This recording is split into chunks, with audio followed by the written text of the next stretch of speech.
The Kuala Selangor Nature Park is home to many unique and interesting creatures. Among these wonders of life comes another, a more agile, energetic sort, the color-changing silver-leaf monkey. The silver-leaf monkey is our logo.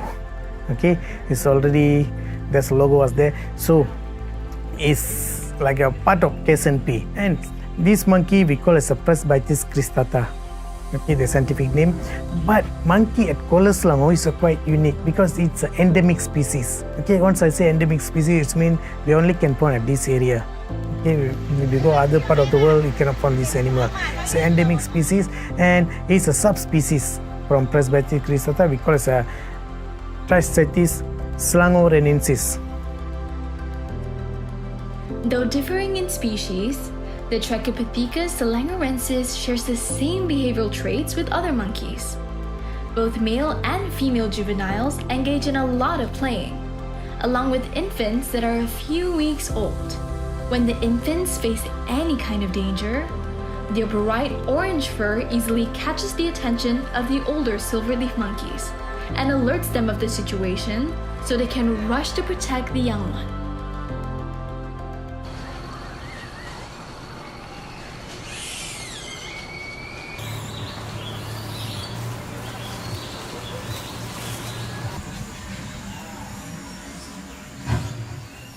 Our program is more focusing on the environmental education and conservation. And annually, we will do around 80 to 120 programs for the public. And we're also doing like a public event, like a World Wetland Day, Festival of Wings, and other events follow the world themes and the environment. However, being an endemic species may be a curse for these monkeys. Being natives to these lands, if something were to happen, we may never be able to see them again. By the 1980s, MNS learned that the numbers have steadily declined and had their scientists declare the lutong as a protected species. Perubahan tu kita nampak ketara lah. Sebab dahulunya feeding area hanya di atas Bukit Melawati sahaja. Tapi sekarang, public dah start feed dekat kawasan luar lagi, luar daripada kawasan Taman Alam Kuala Selangor. Dan monyet-monyet ni makin hilang rasa takut dengan manusia. And they say there's any people with the food, they'll go near, begging for the food, asking food. So, orang luar pula memang dah macam bila sebut Kuala Selangor ni cepat, Kuala Selangor, dia orang terus macam, tempat bagi monyet makan. Sebab itu dah dijadikan sebagai salah satu attraction. Instead of, tempat tengok monyet, now it's becoming, tempat bagi monyet makan. Despite their efforts, the silver lutongs are decreasing at an alarming rate. And this is because of us. And it might not be the reason you think it is. Kalau still kita feed berulang kali dan tak berhenti, monyet-monyet ni mungkin akan keluar daripada kawasan hutan. Even sekarang pun dah ada juga monyet-monyet masuk kawasan perumahan, anak-anak kecil jalan bawa makanan, dia orang kejar nak rampas. So, itu mungkin boleh menjadi lebih buruk lah.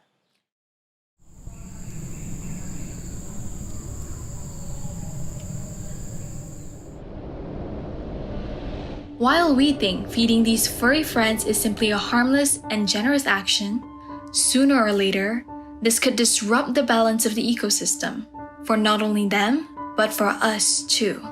Daily, there will be at least 1 or 2 monkey will get eaten by us at Kuala Selangor.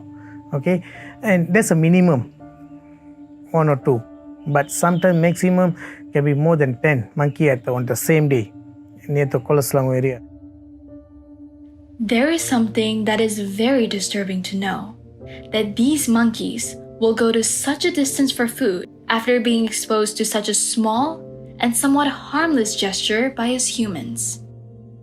Even more so, it is disheartening to know that despite the efforts of MNS and the park to curb these problems, nothing has worked. Still ada juga orang yang memurah hati untuk bagi monyet makan. So memang setiap kali kami nampak, kami akan tegur lah. tolong jangan bagi monyet makan, jangan bagi monyet makan, dan diorang still akan flick the foods to the monkeys juga. So when that happen, apa yang kita orang akan buat, kita akan suruh diorang keluar daripada kawasan taman lah. Dan macam nak feed, encik kena keluar dari kawasan taman. Taman dalam kawasan umum memang tak boleh nak makan. Kami hanya ada kuasa untuk menegur sahaja. If I say, excuse me, this is not a place for feeding, they will question me back. Well, there's no any signage. Who say? They will asking something like that. Human stubbornness and ignorance is something we can agree on. But surprisingly, that what seemed to be a gesture of kindness can actually produce more harm than good. As the silvery lutongs become ever more daring to venture out, they face another problem: human development.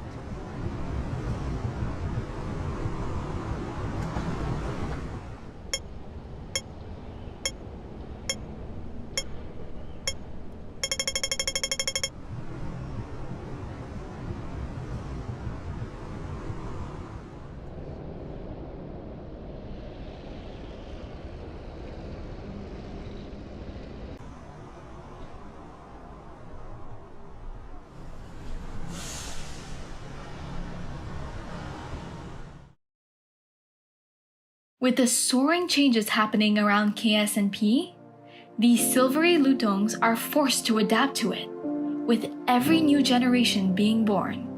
When including the already existing and ongoing problems, the young ones will continue the generational cycle set of actions taught by their parents.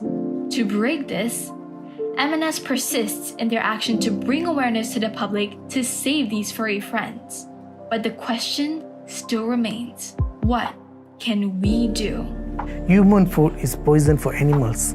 Okay, and once we are start feeding the monkey, we are changing their behavior, their diet, okay, their habit, everything. So it's meaning we're creating a problem in ecosystem. Second, if they see any monkey, please make a gap, okay, barrier, okay, no need to be so near, be so kind to monkey and create a connection between the monkey and human. Sekiranya dihentikan feeding tu, mungkin kita boleh menggalakkan monyet-monyet lotong ni kembali ke alam semula jadi dia, cari makan sendiri dekat kawasan habitat dia.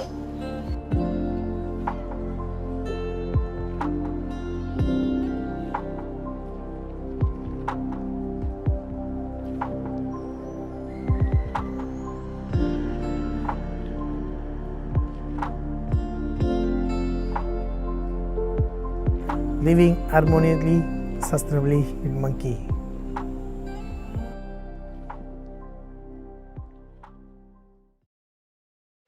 "50 years ago, the forests in which the silverleaf monkeys called home used to stretch further than the eye could see. Used to. The silvery langur is the cornerstone of any habitat. With that, we lose them at our peril. Human need to understand, if anything happen in nature, at the end only will be affect the human.